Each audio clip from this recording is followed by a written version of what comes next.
Expression of interest కింద ఫ్లాట్ను అమ్మటం RERA చట్ట ప్రకారం కరెక్టేనా? అసలు ఎందుకు ఈ సంస్కృతి హైదరాబాద్లో ఇటీవల కాలంలో పెరిగింది? ఇది ఇలానే కొనసాగితే భవిష్యత్తులో ఎలాంటి ఇబ్బందుల్ని భాగ్యనగర నిర్మాణ రంగం ఎదుర్కొనే అవకాశం ఉంది? మా లహరికకు ఇచ్చిన స్పెషల్ ఇంటర్వ్యూలో real estate Guru chief editor king Johnson Koyyada గారు ఏమంటున్నారో చూసేద్దాం. సార్, రియల్ ఎస్టేట్ గురించి చాలా అపోహలు, ఊహాగానాలు వినిపిస్తూ ఉన్నాయి అప్పటికప్పుడు. సో ఇప్పుడైతే ఎక్స్ప్రెషన్ ఆఫ్ ఇంట్రెస్ట్ కింద చాలా మంది ఫ్లాట్లను అమ్మేస్తున్నారు. మరి ఇది రెరా ప్రకారం కరెక్టా, రాంగా?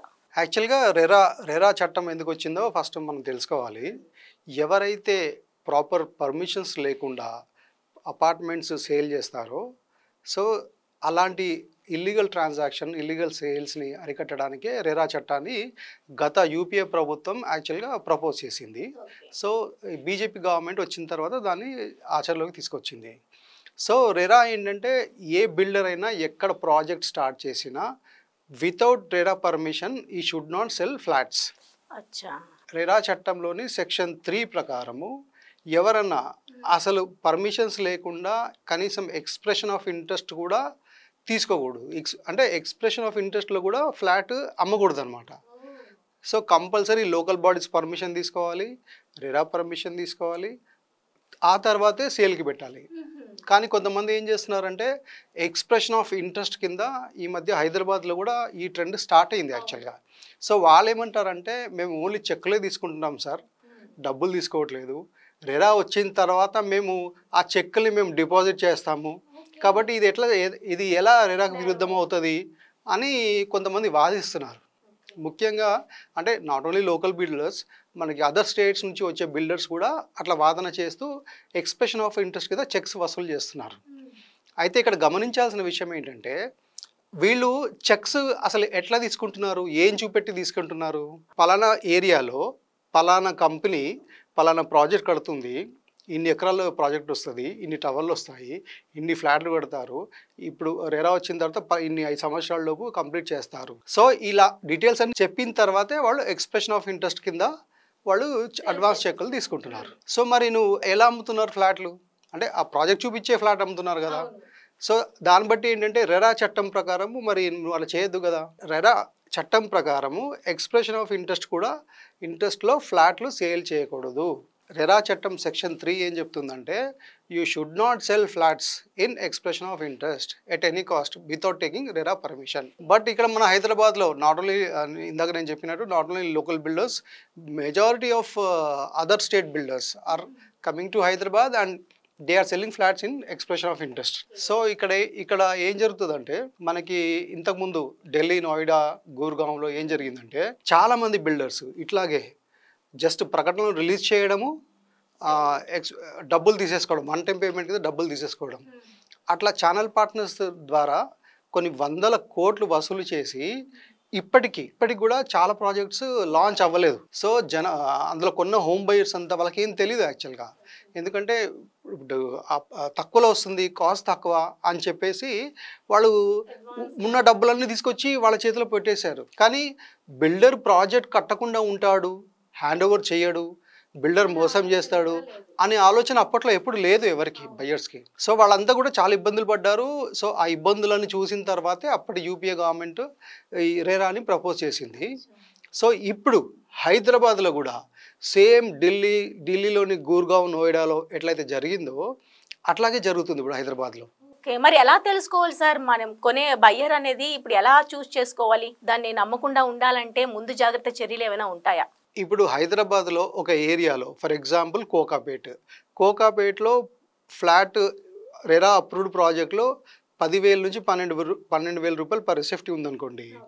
అక్కడ ఏంటంటే వేరే ఆ పక్కన ప్రీ లాంచ్ ప్రాజెక్ట్లో వాడు 6,000, 7,000, 8,000కే ఇస్తానని అంటాడు. ఆ ప్రాజెక్ట్ కడతాడో తెలీదు, అతనికి ఎక్స్పీరియన్స్ ఉందో లేదో తెలీదు.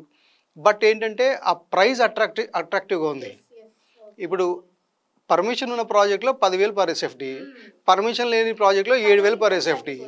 అంటే 2,000 ఎస్ఎఫ్టీ ఫ్లాట్ కనుక లేదంటే 3,000 ఎస్ఎఫ్టీ ఫ్లాట్ కనుక కొనుక్కుంటే కొత్త ప్రాజెక్ట్లో తీసుకుంటేనేమో 3.5 కోట్లు, ఇక్కడ 7,000 అంటున్నాడు, 2 కోట్లే.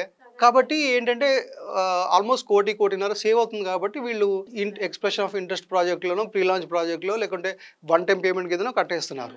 సో ఇక్కడ గమనించాల్సిన విషయం ఏంటంటే బిల్డర్ అసలు ఇంతకుముందు ఎప్పుడైనా స్కై స్క్రేపర్ కట్టాడా అనేది గమనించుకోవాలి. లేదు అతని ట్రాక్ రికార్డ్ ఎట్లుంది, సరే స్కై స్క్రేపర్స్ కట్టలేదు, నో ప్రాబ్లం. ఇప్పుడు కొత్తగా మైవాన్ షేటింగ్ టెక్నాలజీ వచ్చింది కాబట్టి ఆ టెక్నాలజీలో నేషనల్ ఇంటర్నేషనల్ ఆర్కిటెక్ట్స్ అందరినీ హెల్ప్ తీసుకొని వాళ్ళు డిజైన్ చేయొచ్చు. సో ఆ బిల్డర్ యొక్క విశ్వసనీయత అంటే హ్యాండ్ ఓవర్ చేయగలడా, సో అతను అంటే బయ్యర్స్ని ఇబ్బంది పెట్టకుండా అతను హ్యాండ్ ఓవర్ చేయగలడా, అతని గత ట్రాక్ రికార్డ్ ఎలా ఉంది, ఇంతకుముందు 5 ప్రాజెక్టులు చేసినా 10 ప్రాజెక్టులు కంప్లీట్ చేసినా ఆ హ్యాండ్ ఓవర్ ఎలా చేశాడు, ఇబ్బంది పెట్టకుండా చేశాడా, లేట్ చేశాడా, కష్టపెట్టాడా బయ్యర్స్ని అనేది ఒక ట్రాక్ రికార్డ్ని గమనించాలి. ఒకవేళ మీకు లాస్ట్ 5-10 ప్రాజెక్ట్స్ కనుక చాలా ప్రాపర్గా హ్యాండ్ ఓవర్ చేశాడు అంటే అలాంటి బిల్డర్స్ని మనం నమ్మొచ్చు. ప్రొవైడెడ్ ప్రాపర్ రెరా అప్రూవల్స్ తీసుకున్న తర్వాతే కొత్త బిల్డర్ అయినా అతను స్కై స్క్రేపర్స్లో ఇన్వెస్ట్ చేయొచ్చు.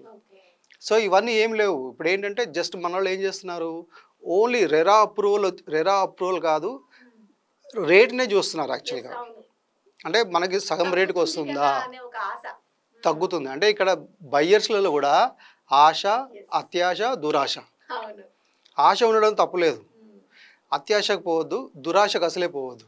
ఇప్పుడు ఫర్ ఎగ్జాంపుల్ ఇప్పుడు మనము ఆ మధ్య మీరు గమనిస్తే ఒక కంపెనీ షామీర్పేటలో 15 లక్షలకే ఫ్లాటు, 20 లక్షలకే ఫ్లాటు అని కరోనా టైంలో సేల్ చేశారు. సో అప్పుడు మేము ముందే చెప్పాము, యాక్చువల్గా మా పేపర్లో కూడా మనం రాసాము, అట్లాంటి ప్రీ లాంచ్ ప్రాజెక్ట్స్లో కొనొద్దు అని క్లియర్గా మనం మెన్షన్ చేసాము, గైడ్ సజెస్ట్ చేసాము. బట్ ఏంటంటే చాలా మంది ఫాలో అవకాశం వస్తుందా రాదో అనే ఒక ఆశతో, సో వాళ్ళంటే అది పాపం తక్కువ రేట్లో మనకి ఫ్లాట్ వస్తుంది కదా అనే ఉద్దేశంతో వెళ్ళిపోయి డబ్బులన్నీ వాళ్ళు ఒక్కొక్కరు రిటైర్మెంట్ అయితే వచ్చే పెన్షన్ డబ్బులు, పిల్లల పెళ్ళిళ్ళకి దాచుకున్న డబ్బులు, ఊర్లలో ప్లాట్లు అవి ఏమైనా ఉంటే అవన్నీ అమ్ముకొని తీసుకొచ్చి, ల్యాండ్స్ ఉంటే అమ్ముకొని తీసుకొచ్చి అందులో పెట్టారు. సో రాష్ట్ర వ్యాప్తంగా చాలామంది వచ్చి అందులో పెట్టారు. ఏమైంది, వాడు ఒక 3-4 సంవత్సరాల తర్వాత మంచిగా బిచాన్ ఎత్తేసాడు. ఇప్పుడు అందులో కొన్నోళ్ళంతా కూడా పోలీస్ స్టేషన్ల చుట్టూ, కోర్టుల చుట్టూ తిరుగుతున్నారు. సో అలాంటి ప్రకటన వచ్చేటప్పుడు గవర్నమెంట్ దగ్గర నుంచి మనకి ఏమైనా ఇట్లా సజెషన్స్ ఏమైనా వస్తాయా సార్, ఎవరు పట్టించుకోరా? అంటే ఇప్పుడు మనకి రెరా అథారిటీ ఏర్పాటైంది. రెరా అథారిటీ ఏం చేయాలి, సోషల్ మీడియాలో వస్తున్న ప్రీ లాంచ్ ప్రాజెక్ట్స్ మీద దృష్టి పెట్టాలి. సో ఎవరెవరు ఏ కంపెనీస్ సోషల్ మీడియాలో ఇలా expression of interest advertisements release చేస్తున్నారు, ఏ ఛానల్ పార్ట్నర్స్ వాళ్ళు ప్రీ లాంచ్లో 1 టైం పేమెంట్లో ఈ అడ్వర్టైజ్మెంట్స్ రిలీజ్ చేస్తున్నారు, వాటన్నిటిని చూడడానికి రెరా డిపార్ట్మెంట్లో ఒక టీం ఉండాలి. ఆ టీం ఉండి ఆ టీం వాళ్ళు మొత్తం రెగ్యులర్గా ఫాలోఅప్ చేస్తూ రెగ్యులర్గా వచ్చేవన్నీ కట్టింగ్స్ అని తీసుకొని వాళ్ళకి నోటీసులు పంపించడాలు, వీలైతే వెళ్ళేసి డైరెక్ట్గా వెళ్ళి వాళ్ళ ఆఫీస్లో నోటీస్ సర్వ్ చేయడము, ఇలా చేయాలి. కానీ బట్ రెరా ఏం చేయట్లేదు మన దగ్గర. మొత్తం మోసపోయిన తర్వాత మనం అప్రోచ్ అయితే అక్కడ మిగిలేదు ఇంకేం లేదు, అప్పటికే జరగవలసిన నష్టం జరిగిపోతుంది. రెరా గనక నిజంగా హోమ్ బయ్యర్స్కి న్యాయం చేయాలి, హోమ్ బయ్యర్స్కి మేలు చేయాలి, హోమ్ బయ్యర్స్ మోసపోకుండా వాళ్ళు ఉండాలి అని అంటే మాత్రం రెరా ఏం చేయాలి అంటే ఈ సోషల్ మీడియా మీద ఫోకస్ పెట్టాలి. Especially Facebook, Instagram, Twitter, LinkedIn వీటన్నిటిలో కూడా 1 time payments, expression of interest, pre launch వీటన్నిటి అడ్వర్టైజ్మెంట్స్ మీద వాళ్ళు ఫోకస్ పెట్టాలి.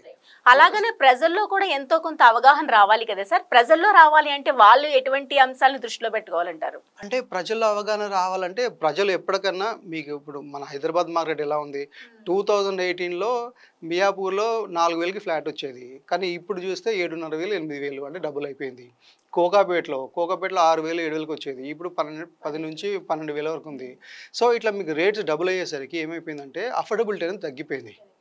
ఎట్లాగైనా హైదరాబాద్లో సొంత ఇల్లు కొనుక్కోవాలి అనే ఉద్దేశంతో చాలామంది ఏం చేస్తున్నారంటే సరే 1 టైం పేమెంట్లో సగం రేటుకి వస్తుంది కదా అని చెప్పేసి వాళ్ళ దగ్గర ఉన్న డబ్బులను తీసుకుపోయి అక్కడ పెట్టేస్తున్నారు.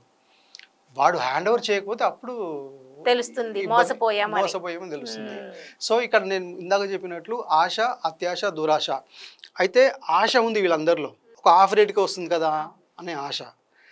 సో ఈ ఆశతో డబ్బులు పెట్టిన వాళ్ళంతా అంటే అందరూ మోసపోతారని కాదు, మెజారిటీ 70 to 80% ప్రీ లాంచ్లో మోసపోయిన వాళ్ళు ఎక్కువ ఉన్నారు యాక్చువల్గా. సో అట్లా కాకుండా ఏంటంటే ఒకవేళ ఇన్ కేస్ ఇంతకుముందు కూడా ప్రీ లాంచెస్ ఉండేవి యాక్చువల్గా. ప్రీ లాంచెస్ ఉండేవి. ఇది కొత్త ట్రెండ్ ఏం కాదు హానెస్ట్లీ చెప్పాలంటే. ఎందుకంటే అప్పట్లో ఏంటంటే బిల్డర్స్ ఒక ఏరియాలో ప్రాజెక్ట్ కడుతున్నాడు అంటే వాడి ఫ్యామిలీలో ఫ్రెండ్స్కి ఫ్యామిలీస్కి తెలిసిన వాళ్ళకి వీళ్ళకి బాబు నేను ఇక్కడ కడుతున్నా, ఇగో మార్కెట్లో 2000 ఉంటుంది యాక్చువల్గా, ఇప్పుడు నాకు కొంచెం డబ్బులు నువ్వు సర్దుబాటు చేస్తే నీకు 1000-1500 ఇస్తా పర్ సేఫ్టీ అని చెప్పి తెలిసిన ఫ్రెండ్స్ డబ్బులు తీసుకొని అట్లా చేసేవాళ్ళు. అట్లా చేయడంలో తప్పులేదు ఇన్ ద సెన్స్ అదేంటంటే తెలిసిన బంధుమిత్రులకు హెల్ప్ చేయాలనే ఉద్దేశంతోనో లేకుంటే వాళ్ళకి సొంత ఇల్లు వాళ్ళకు ఉండాలనే ఉద్దేశంతోనో అది అట్లా పర్సనల్గా హెల్ప్ చేయొచ్చు. కానీ బిల్డర్స్ చాలామంది ఇప్పుడు న్యూ ఏజ్ బిల్డర్స్ ఏం చేస్తున్నారు, వీళ్ళంతా సోషల్ మీడియాలో విస్తృతంగా ప్రచారం చేస్తున్నారు. సో ఇక్కడ ఏమవుతుందంటే మంచి బిల్డర్స్ ఇప్పుడు డెలివరీ చేయగల సత్తా ఉన్న బిల్డర్స్ స్థానంలో ఫ్లై బై నైట్ ఆపరేటర్స్ వస్తున్నారు. అంటే వాడు ఏదో ఫీల్డ్లో ఉంటాడు, రియల్ ఎస్టేట్లో డబ్బులు బాగా వస్తున్నాయి, వాడికి అంతకుముందు కట్టిన ఎక్స్పీరియన్స్ ఉండదు. సో వచ్చేసి ఒక టీంని పెట్టేసుకుని ల్యాండ్కి ఏదో అడ్వాన్స్ ఇచ్చేసి అక్కడ ఏం చేస్తాడు, అక్కడ ల్యాండ్కి అడ్వాన్స్ ఇవ్వగానే ప్రీ లాంచ్ అని స్టార్ట్ చేస్తాడు. అతను ఎప్పుడు పర్మిషన్స్ తెచ్చుకోవాలి, ఎప్పుడు కట్టాలి, ఎప్పుడు కంప్లీట్ చేయాలి. దీనివల్ల రియల్గా రియల్ ఎస్టేట్లో ఉన్న వాళ్ళు చాలా ఇదైపోతున్నారు. అదే ఇప్పుడు ఏమైపోతుందంటే ఇలా లాస్ట్ 4-5 ఇయర్స్ నుంచి ఈ ట్రెండ్ స్టార్ట్ అయింది యాక్చువల్గా. ఈ ట్రెండ్ స్టార్ట్ అవ్వడం వల్ల చాలామంది బిల్డర్స్ అంటే అంతకుముందు ముక్కు మోహన్ తెలియని వాళ్ళు కూడా వచ్చేసి సో బిల్డర్గా అవతారం ఎత్తి డబ్బులంతా వసూలు చేసి ఇప్పుడు అటు ప్రాజెక్టులు స్టార్ట్ చేయక, ఒకవేళ స్టార్ట్ చేసినా కంప్లీట్ చేయక, ఇట్లా రకరకాల సమస్యలు ఉన్నాయి. ఇప్పుడు మీరు చూడండి నెక్స్ట్ 1-2 ఇయర్స్లో చాలా ప్రాజెక్టులు ఇప్పటికే స్కామ్స్ అని బయటకు పడుతున్నాయి. సో వెరీ సూన్ ఇంకా చాలా స్కామ్స్ బయటపడే అవకాశం ఉంది. కాబట్టి బయ్యర్స్ ఏంటంటే రేటు గురించి చూడొద్దు. ఓకే, ఎప్పుడైనా కన్స్ట్రక్షన్లో అపార్ట్మెంట్ కొనేటప్పుడు కానీ విల్లా కొనేటప్పుడు కానీ రేటు గురించి చూడకుండా బిల్డర్ కట్టిస్తాడా లేదా అన్నదే గమనించి డిసిషన్ తీసుకోవాలా. అట్లాగే ఇప్పుడు మీరు సిటీలో ఉన్నారు ఫర్ ఎగ్జాంపుల్, మీరు సిటీలో కొనకండి. సిటీలో అయితే మీకు రేట్స్ ఎక్కువ ఉంటాయి. సో సిటీలో కొనకండి, కొంచెం దూరం వెళ్ళండి. ఇప్పుడు మనకి 10 ఏళ్ల క్రితము ఖైరతాబాద్ నుంచి మియాపూర్ వెళ్ళడం చాలా కష్టంగా ఉండేది. కానీ ఇప్పుడు మెట్రో వచ్చేసిన తర్వాత మీకు హార్డ్లీ ఒక 30-40 మినిట్స్ వెళ్ళిపోతున్నాము. అదే మియాపూర్ నుంచి ఇప్పుడు నెక్స్ట్ లెవెల్లో పటాన్చెరుకి ఎక్స్టెండ్ అయ్యే అవకాశం ఉందని, మెట్రో ఎక్స్టెండ్ అయ్యే అవకాశం ఉంది. కాబట్టి మీరు ఏంటంటే నెక్స్ట్ 5 ఇయర్స్ని దృష్టిలో పెట్టుకొని పటాన్చెరు సరౌండింగ్స్, ఇస్నాపూర్ సరౌండింగ్స్, లేదంటే ఇక్కడ కొల్లూరు సరౌండింగ్స్, తెల్లాపూర్ సరౌండింగ్స్, ఆ ఏరియాస్లో మీరు తక్కువలో ఇక్కడ ఫ్లాట్స్ వస్తే అక్కడ కొనుక్కుంటే బెస్ట్. అట్లాంటి ఏరియాస్ చూస్ చేసుకోవాలి. సార్ చాలా ఇన్ఫర్మేషన్ ఇచ్చారు. అలానే ఇప్పుడు రియల్ ఎస్టేట్ కొంచెం డౌన్లో ఉంది అని ఈ టైంలో కొనుక్కోవాలనుకునే వాళ్ళు కొనుక్కుంటే బెస్ట్ అని చాలా మంది చెప్తున్నారు. మరి మీ సజెషన్ ఏంటి సార్? అయితే ఏంటంటే ఇక్కడ మనం గమనించాల్సిన విషయము యాక్చువల్గా రియల్ ఎస్టేట్ మార్కెట్ ఇప్పుడే పడిపోలేదు. యాక్చువల్గా ఈవెన్ లాస్ట్ గవర్నమెంట్లో ఉన్నప్పుడు కూడా మీకు అది ఆల్మోస్ట్ ఐసీయూలో ఉంది లాస్ట్ గవర్నమెంట్లో కూడా. కానీ ఐసీయూలో ఉన్న రియల్ ఎస్టేట్ని బతికించుకుంటూ వచ్చారనమాట. సో వాళ్ళు ఏం చేశారు, ఆర్టిఫిషియల్గా అక్కడ అదొస్తుంది ఇది వస్తుంది అని చెప్పేసి ఆర్టిఫిషియల్గా ప్రకటనలు గుప్పిస్తూ సో ఆర్టిఫిషియల్ డిమాండ్ అనేది క్రియేట్ చేశారు. లాస్ట్ 5 ఇయర్స్లో జరిగింది అదే. సో కోకాపేటలో మీకు ఎకరం 100 కోట్లు పోయింది. అంతకుముందు ఆ చుట్టుపక్కల ఏరియాస్ తెల్లాపూర్ దాని ఎఫెక్ట్ తెల్లాపూర్, కొల్లూరు, పటాన్చెరు మొత్తం చుట్టువైపులా అటు సౌత్ హైదరాబాద్ మీద ఇటు ఈ వైపు అన్ని వైపులా రేట్లు పెరిగిపోయాయి. ఆర్టిఫిషియల్గా demand land rates artificial shoot up అయిపోయాయి. ఎందుకంటే కోకపిల్ల 100 కోట్లు ఎకరం, మాది పక్కనే కొల్లూరు, మాది పక్కనే తెల్లాపూరు, కొంచెం దూరం వస్తే పటాన్చెరు, కొంచెం దూరం వస్తే ఇస్నాపూరు, పటాన్చెరు, అటు పోతేనేమో మళ్ళీ మీకు అప్ టు శంషాబాద్ వరకు ఆ ఇంపాక్ట్ కనిపించింది. సో ఆర్టిఫిషియల్గా రేట్స్ పెరిగాయి. అందుకే లాస్ట్ 5 ఇయర్స్లో ఆర్టిఫిషియల్గా రేట్స్ పెరిగాయి. కాబట్టి సో ఇప్పుడు నేను చెప్పేది ఏంటంటే ఇట్లాంటి పరిస్థితులు క్రియేట్ అయ్యాయి. అట్లాంటి టైంలో వీళ్ళు రకరకాల ప్రకటనలు చేశారు లాస్ట్ టైం. సో ప్రకటనలు చేయడం వల్ల రేట్లంతా ఆర్టిఫిషియల్ పెరుగుతూ పోయాయి. సో అప్పుడు ఏంటంటే అందరూ మార్కెట్ బాగుంది, సూపర్ ఉంది, అద్భుతం ఉంది, అమోఘంగా ఉంది అని అనుకున్నారు. కానీ తెలంగాణలో గవర్నమెంట్ మారిపోయిన తర్వాత కాంగ్రెస్ గవర్నమెంట్ వచ్చిన తర్వాత వీళ్ళు ఏం చేశారు అంటే ఒక్కసారిగా లాస్ట్ గవర్నమెంట్ చేసిన ప్రకటనల్ని వాళ్ళు మేము అది ఫాలో అవ్వట్లేదు, అంటే మేము కొంచెం చేంజ్ చేస్తున్నాం ప్లాన్స్ అనేసరికి మార్కెట్ అంతా అప్పటివరకు వెంటిలేటర్ మీద ఉన్న మార్కెట్ ఒక్కసారిగా పడిపోయింది. ఇది రియల్ గా జరిగిందనమాట. సో ఏంటంటే ఈ గవర్నమెంట్ రియల్ ఎస్టేట్ ముఖ్యము, real estate is very crucial అని తెలుసుకోవడానికి ఇంత టైం పట్టింది యాక్చువల్గా. ఇప్పుడు చూడండి లాస్ట్ మీరు నార్మల్గా ఏంటంటే అమ్మా అసలు గవర్నమెంట్స్ ఇంటర్ఫియరెన్స్ లేకపోతే, గవర్నమెంట్ నుంచి ఏమైనా నెగటివ్ ప్రకటన లేకపోతే రియల్ ఎస్టేట్ మార్కెట్ ఆటోమేటిక్గా వెళ్తూనే ఉంటుంది. గవర్నమెంట్ సపోర్ట్ చేయాల్సిన అవసరం లేదు, సీఎం లేకుంటే ఐటీ మినిస్టర్ ఎవరు సపోర్ట్ చేయాల్సిన అవసరం లేదు. వాళ్ళ పనులు వాళ్ళు చక్కగా చేసుకుంటూ నెగటివ్ స్టేట్మెంట్లు ఇవ్వకుండా ఉంటే హ్యాపీగా రియల్ ఎస్టేట్ మార్కెట్ ఇలా ముందుకు వెళ్ళిపోతుంది. సో మీరు గమనించండి లాస్ట్ ఒక 2-3 months నుండి ఎట్లాంటి నెగటివ్ స్టేట్మెంట్స్ స్టేట్ గవర్నమెంట్ నుంచి లేవు. మోర్ ఓవర్ చాలా జీసీసీ కంపెనీస్ వస్తున్నాయి, రకరకాల ఇన్వెస్ట్మెంట్స్ హైదరాబాద్లోకి వస్తున్నాయి. సో వీటన్నిటితో ఒక పాజిటివిటీ అనేది డెవలప్ అయింది. ప్లస్ మీరు చూడండి రీజనల్ రింగ్ రోడ్ సంబంధించి సెంట్రల్ గవర్నమెంట్ గ్రీన్ సిగ్నల్ ఇచ్చింది, అట్లాగే మెట్రో సెకండ్ ఫేజ్ వాళ్ళు స్టార్ట్ చేస్తున్నారు. సో ఇట్లాంటి పాజిటివ్ వాతావరణం క్రియేట్ అవ్వడం వల్ల రియల్ ఎస్టేట్ మార్కెట్లో ఇప్పుడు జస్ట్ పాజిటివ్ మూమెంటం అనేది స్టార్ట్ అయింది. సో ఇది ఎంతకాలం ఉంటుంది అనేది మనం ఖచ్చితంగా చెప్పలేము.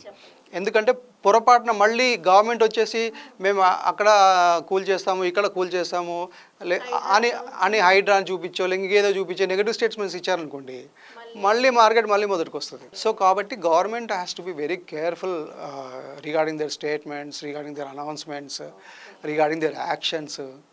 సో గవర్నమెంట్ ఎట్లాంటి నెగటివిటీ గురించి మాట్లాడకుండా ఉంటే ఇదే పాజిటివిటీ ఇట్లాగే కంటిన్యూ అవుతుంది. నెక్స్ట్ లెవెల్లో కూడా హైదరాబాద్ రియల్ ఎస్టేట్ మార్కెట్కి ఎలాంటి ఇబ్బంది ఉండదు. సూపర్ సార్, చాలా మంచి ఇన్ఫర్మేషన్ ఇచ్చారు సార్. అసలు హైదరాబాద్లో ఇల్లు కొనాలంటే సామాన్య ప్రజలు భయపడే స్థాయికి వెళ్ళిపోయింది. కాకపోతే ఇప్పుడు మీరు చెప్పే ఇన్ఫర్మేషన్ ప్రతి ఒక్కరికి చాలా యూజ్ అవుతుంది అనుకుంటాం. ఎందుకంటే కొనే ముందు ఎవరైతే ఆ రియల్ ఎస్టేట్ రంగంలో ఉన్నారో ఆయన డేటా మొత్తం చూసి అనలైజ్ చేసి దాని తర్వాత పర్చేజ్ చేసుకుంటే కనుక డెఫినెట్గా మన సొమ్ము ఎక్కడికి పోదు అనే భరోసా అయితే మీరు ఇచ్చారు. Thank you so much sir, ఇంత మంచి ఇన్ఫర్మేషన్ ఇచ్చినందుకు ధన్యవాదాలు. థ్యాంక్స్ మా.